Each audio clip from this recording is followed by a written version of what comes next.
ہندوستان میں ایک نواب کی خوبرو لڑکی فسادات کے دوران ایک مسجد میں پناہ لینے داخل ہوئی تو دیکھا ایک نوجوان طالب علم درس و تدریس میں مشغول ہے۔ بغیر کوئی آہٹ کیے لڑکی چند ساعت خاموش کھڑی رہی اور پھر طالب علم کے قریب گئی۔ اسلامی رنگ میں رنگے طالب علم نے جب ایک نوجوان لڑکی کو مسجد میں غیر شرعی حالت میں دیکھا تو اسے مسجد سے نکلنے کو کہا، جس سے لڑکی نے انکار کیا۔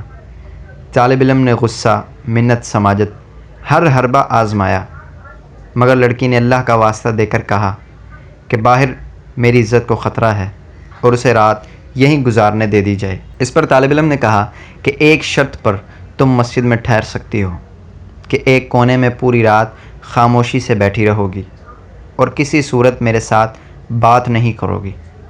ادھر نوجوان طالب علم ہر تھوڑی دیر بعد اپنی ایک انگلی پر آگ رکھتا اور پھر وہ سسکیاں لے کر ہٹاتا۔ لڑکی رات بھر یہ تماشا دیکھتی رہی مگر کچھ کہنے سے قاصر تھی۔ خدا خدا کر کے صبح ہوئی۔ لڑکا آذان دینے اٹھا اور لڑکی سے کہا کہ وہ اب مسجد سے نکلے کیونکہ نمازی آنے والے ہوں گے تاکہ کوئی بدگمانی نہ کرے۔ لڑکی نے کہا ٹھیک، مگر مجھے ایک بات بتا دیں کہ رات بھر آپ وقفے وقفے سے اپنی انگلی آگ پر کیوں رکھتے تھے؟ طالب علم نے جواب دیا کہ رات میں نے نفس اور شیطان اور اللہ کے احکامات کے مابین شش و پنج میں گزاری۔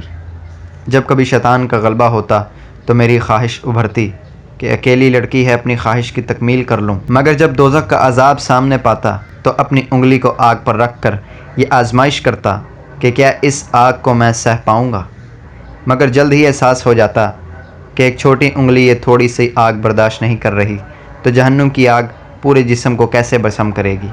وقت گزرتا گیا، نواب زادی کے لیے امیر سے امیر شخصیات کے رشتے آنے لگے مگر وہ ہر رشتہ ٹھکراتی رہی۔ لڑکی کے والدین بہت پریشان تھے کہ آخر معاملہ کیا ہے۔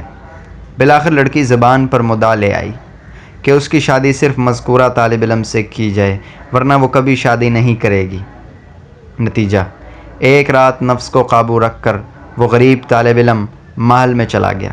اگر ہم پوری زندگی اللہ اور رسول کے طور طریقوں پر گزاریں تو خالق کائنات ہمیں جنت کے محلات میں کیا مقام دیں گے۔